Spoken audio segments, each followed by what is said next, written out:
अस्सलाम वालेकुम।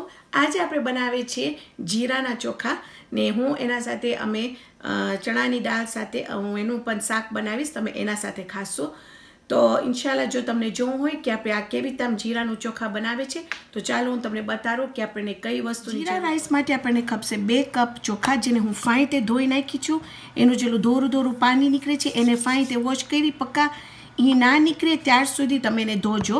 પછી આપણે એને પલાયરા નથી, આમ જ છે।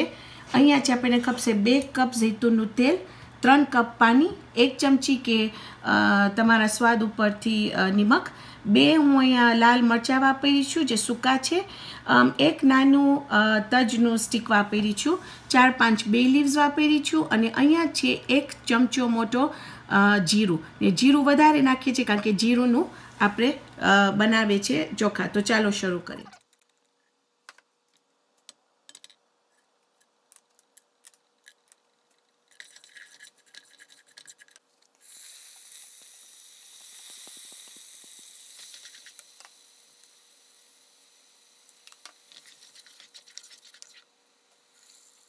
અહીંયા આપણું ફાઇન રીતે પાણી ઉકળે છે, હું હજી એને ઉકાળીશ લગભગ 1 મિનિટ માટે। પછી હું મારો ટાંડો સાવ સ્લો કરી નાખીશ કે આસ્તે કરી નાખીશ।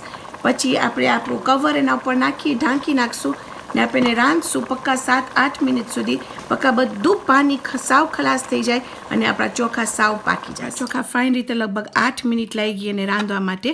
અને હવે હું ખાલી એક ફોક સાથે લઈ ને જરાક એને આમ ફ્લફ કરી નાખું છું કે શું ભાંગી ના જાય। પણ જો કેવા ફાઇન આપણા ચોખા થયા છે।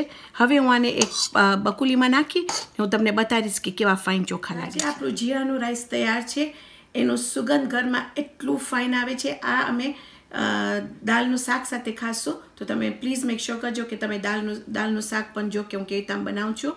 અને ચાખવામાં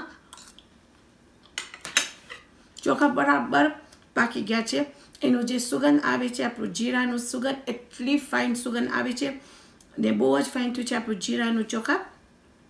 તો આજે આપણે જીરાનું ચોખા બનાવ્યા છે, આવતી વખતે આપણે બીજી જબરદસ્ત રેસિપી બનાવશું। તો ત્યાર સુધી ખુદા હાફિઝ।